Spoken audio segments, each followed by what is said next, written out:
Regardez Kylian Mbappé après son penalty, les gars, qui vient discrètement célébrer devant le joueur du Paraguay.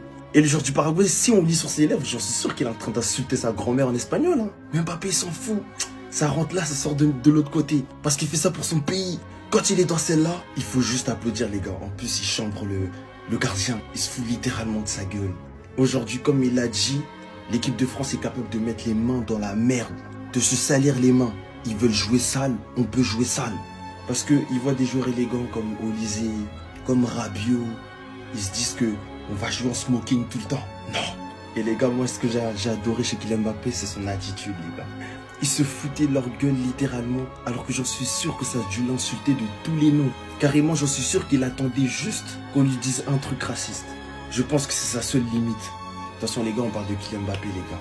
Finale 2022, Djibou Martinez qui vient mettre son pénis sur la tête de Mbappé. Je m'en souviendrai toute ma vie parce que plus d'un aurait vrillé. Mais il sait pourquoi il est là et il sait dans quelle direction il compte se rendre. C'était Jorginho du Brasil et on passe au tour suivant. Le Maroc. Le général de Bondy vient d'annoncer la couleur. S'il faut mettre les mains dans la merde, on va mettre les mains dans la merde. Attention à Hakimi parce que quand il est dans celle-là, il est capable d'écraser sa famille pour aller en finale. Et plus tôt dans la journée, Brahim a lancé les festivités. C'est mieux si l'on affronte la France. La France vient de se sortir d'un match où l'adversaire il a fait 56 fautes. Ils ont graillé 0 carton jaune. Ils ont été capables de garder la tête froide face à une équipe qui a sorti la Mannschaft. Et ils ont carrément survécu à un arbitre qui a été payé avant le match. De l'autre côté, malgré tout, le Maroc est capable de nous proposer un très grand match. Le pressing des Canadiens, il était le même que celui de Luis Enrique, mais ils ont terminé ce match à 3-0. La dernière fois qu'ils se sont rencontrés en 2022, ça s'est terminé par une victoire de la France. Mais il faudra faire bellec parce que cette équipe du Maroc, elle est capable de très très belles choses. On verra bien ce que ça va donner. N'hésitez pas à vous abonner, à aller faire un tour sur VisiFoot. En attendant, c'était votre Casillas. Non, il a pas fait ça. Quand il est dans celle-là, il faut même pas chercher à négocier.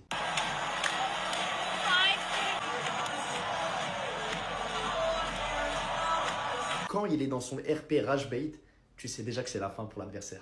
Intraitable. Durant tout le match, on l'a pas laissé jouer au foot. Ça lui faisait que des fautes d'anti-jeu. Le mec, il avait même pas la balle, que ça lui mettait des coups de coude. Et c'était ça du début jusqu'à la fin du match. J'ai l'impression que la mission du Paraguay aujourd'hui, c'était d'éteindre Mbappé. C'était pas de jouer au football, c'était de focus Mbappé. Même Didier Deschamps, à la fin, il a dit « j'ai eu peur pour lui ». Le match continue, on arrive à la deuxième mi-temps, on a enfin ce fameux penalty. Et Mbappé, il sait. Il sait que son heure, elle va arriver. Il prend le ballon des mains d'Ousmane Dembélé. Il arrive, il tire son penalty, il chambre. Quand il active le mode Rage Bait, tu sais déjà que c'est la fin. Combien de fois on l'a vu comme ça en mode méchant? Et le Mbappé méchant comme ça, chambreur, ça date pas d'hier les gars. Rappelez-vous déjà pendant la Coupe du Monde 2018, il commençait déjà à nous montrer qu'il chambrait un peu l'adversaire comme contre la Belgique. Et une fois qu'il avait marqué son pélo, c'est bon, il était libéré. Il faisait que de rigoler. Là, au début du match, il leur insultait leur daronne. À la fin du match, il faisait que de rigoler. T'avais l'impression que c'était des clowns en face. S'il faut mettre les mains dans la merde, on va mettre les mains dans la merde. L'équipe de France n'a pas joué en smoking. Et c'est pour ça que pour moi, c'est la plus belle victoire de l'équipe de France sur cette Coupe du Monde. Parce que c'est pas une victoire qui s'est faite au niveau de jeu. On savait qu'on était meilleur que au foot, mais ça s'est fait au mental. À l'image d'un Mbappé qui était là du début à la fin. Le mental de Kylian Mbappé. Je pense Kylian, son match face à l'Argentine en Coupe du Monde passée, ça lui a fait beaucoup de bien. Je pense ça, très sincèrement.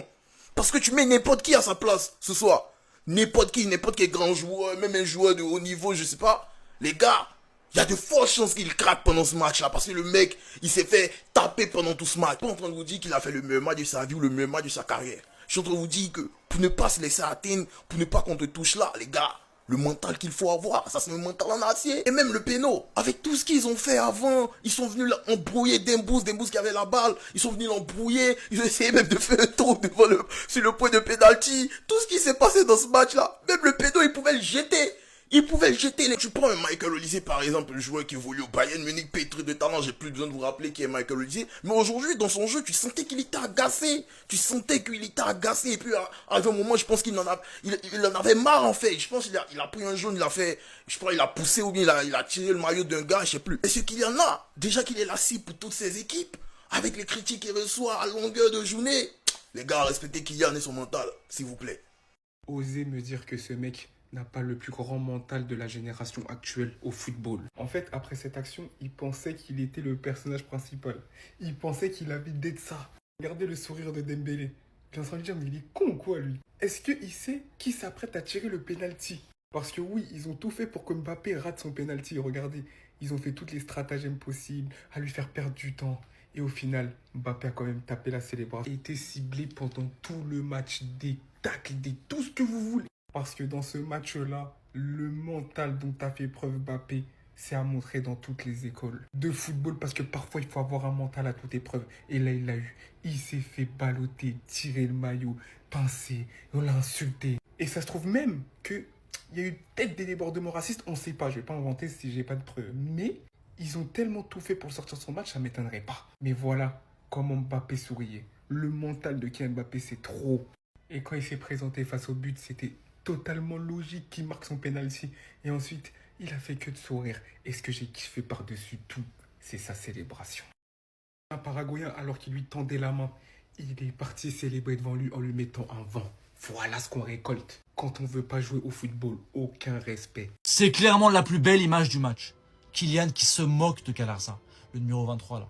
Insupportable. Excusez-moi, je vous répète, chacun joue comme il veut, ok. Mais Galarza, on va rester poli, mais va bien te faire voir en fait. Voilà, c'est pas possible. Le mec, il a pris 0 jaune. Comment c'est possible? Le nombre de fautes qu'il a fait. À la fin, qu'est-ce qui se passe? En fait, il s'est fait prendre à son propre jeu. Il a commencé à simuler. Mais casse-toi en fait, c'est pas possible. Galarza, insupportable. Heureusement que la France est passée, parce que si ce mec avait gagné et qu'il avait jubilé, ça aurait été vraiment une image télé. Donc là, franchement, bon vent, casse-toi et on te souhaite une bonne fin de carrière, bien sûr. Mbappé, crois-moi que tu n'as pas facile sur cette célébration. Fallait faire 10 fois pire.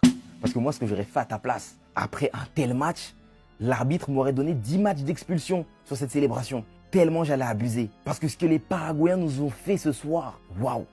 Et le fait de savoir que l'arbitre ne leur a donné aucun carton, ça me rend fou. Coup de coude sur Mbappé, l'arbitre il est à 2 mètres de l'action. Vas-y, il est à 2 cm carrément. Il voit tout. Pas de faute, pas de carton, pas de revisionnage de la VAR. Le défenseur qui est au sol, Mbappé qui s'approche du ballon, il lui met un coup sur le tibia, totalement volontaire. Regardez ses yeux, il regarde que le tibia de Mbappé. S'il avait même pu être un peu plus proche, il aurait visé le genou. Pas de carton, pas de revisionnage de la VAR. C'est pour ça que quand t'as marqué, fallait faire pire, bro. Ils en sont même venus à faire sortir notre nonchalant national, Olysée, le muet, celui qui parle pas beaucoup. Ils l'ont fait devenir bavard. Le muet est devenu bavard, tellement ils sont rentrés dans sa tête. Notamment ce numéro 23. Crois-moi, Mbappé t'aurait dû faire pire. Moi, ce que j'aurais fait, moi...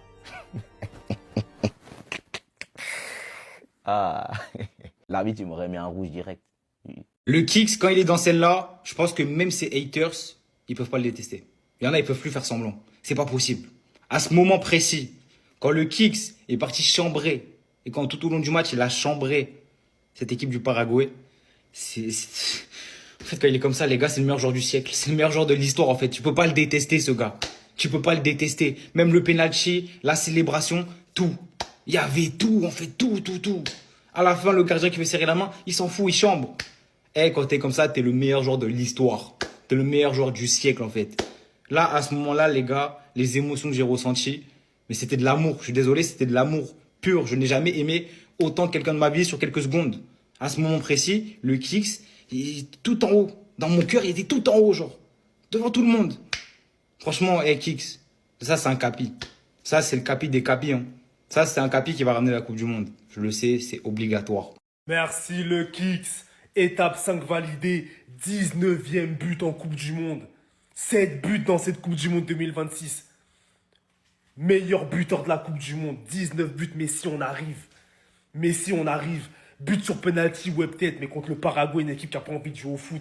C'est des criminels ces mecs-là. Il fait 40 degrés, c'est chaillot, c'est un match compliqué. Responsabilité, penalty, contre-pied. Il y a plein de mecs qui auraient tremblé. Même Messi en a raté un tas des penalties. Lui, il le met parce que c'est sa compétition. Il est en mission. 19e but. Je vais répéter pour ceux qui ne comprennent pas. 19 buts en 19 matchs de Coupe du Monde. Je ne sais pas si vous captez en fait. Le Maroc, on arrive. Là, c'était que l'étape 5. Étape 6, Maroc, on arrive, on va les tuer. Et même pour le reste, les équipes, je peux même pas bien les juger. Les joueurs, je peux pas trop bien les juger. Olysée, Dembélé, je peux pas faire un bon match dans ces conditions. 40 degrés, l'arbitre qui siffle rien. L'arbitre qui te fait comprendre que tout le match, il va laisser jouer comme ça. Les Paraguay, ils sont pas là pour jouer au foot. C'est compliqué, c'est blocs bas, c'est le bus, que des fautes. 1-0, la plus petite marge. J'aurais aimé qu'il mette doublé Mbappé, il aurait pu mettre doublé. À la fin, la frappe du gauche, la double frappe du gauche, il aurait pu marquer. Plus tard, il faudrait qu'il marque. Mais il a quand même marqué 19 buts, mais si on arrive petit à petit. Parce que je vous ai dit à la fin, Mbappé va finir meilleur buteur de la compétition. Et de l'histoire de la compétition. J'y crois et je le sais. Et on va prendre la Coupe du Monde et il prendra son ballon d'or, que les gens soient contents ou pas. Donc petit à petit, rendez-vous le 9 juillet. Là, il a fait le taf. Mais retenez, 19 buts en 19 matchs de Coupe du Monde. 19 buts en 19 matchs de Coupe du Monde. Ramenez tous vos joueurs de votre histoire, même Messi. Personne n'a ça. Il n'y a personne qui parle avec lui. Et c'est pas fini. Ce Mbappé et celui qu'on voit au Real depuis 2 ans, c'est pas le même joueur. Non les gars, faut l'admettre. Non, parce que les gars, vous me connaissez, j'aime beaucoup Mbappé, mais on est obligé de l'admettre. Eh les gars, regardez par vous-même. Là, sur cette image, on a les stats concernant les pressings et contre-pressing de Mbappé avec l'équipe de France sur cette Coupe du Monde. Et là, on a celle avec le Real Madrid cette saison. Comment vous pouvez venir sur place publique et dire que c'est le même joueur? Alors oui, la capacité de Mbappé à mettre des buts, que ce soit avec le Real ou l'équipe de France, ça ne bouge pas, y a pas de souci. Aussi, mettre en lumière ses efforts défensifs avec l'équipe de France qu'il ne fait pas au Real, ça veut pas dire que c'est le problème au Real Madrid. Mais pour moi, c'est important de mettre en valeur le fait qu'il ait enfin assimilé les nouvelles exigences de ce football moderne. Et puis au-delà de ses efforts défensif, je trouve que lorsqu'il décroche, c'est beaucoup plus pertinent qu'au Real. Dans sa connexion avec ses partenaires d'attaque, on sent aussi que c'est beaucoup plus fluide. Et je trouve que dans cette Coupe du Monde, il est enfin en train de prouver à tout le monde qu'il n'est pas ce joueur qu'on décrit, ce joueur égoïste. Au Real, je trouve qu'il a déjà montré ses aspects, mais trop partiellement, trop ponctuellement, pas avec assez de régularité. Alors que là, en équipe de France, pour moi, il est tout simplement irréprochable dans tous les aspects du jeu, même dans son rôle de numéro 9. Alors il y a 2 grands enseignements à tirer de tout ça. Déjà, Mbappé est capable de le faire. Mbappé est capable de remplir ce rôle qu'on attend de lui au Real. Pas seulement de marquer des buts, mais avoir beaucoup plus de complétude dans son profil de numéro 9. Et le Real Madrid doit aussi s'inspirer de l'équilibre qu'il y a autour de Mbappé en équipe de France. Car on voit tous sur cette Coupe du Monde que quand il y a de la structure autour de lui, lui est capable de faire du dépassement de fonction. Et si Mbappé arrive à reproduire ça dans un Real Madrid structuré, alors là, attention.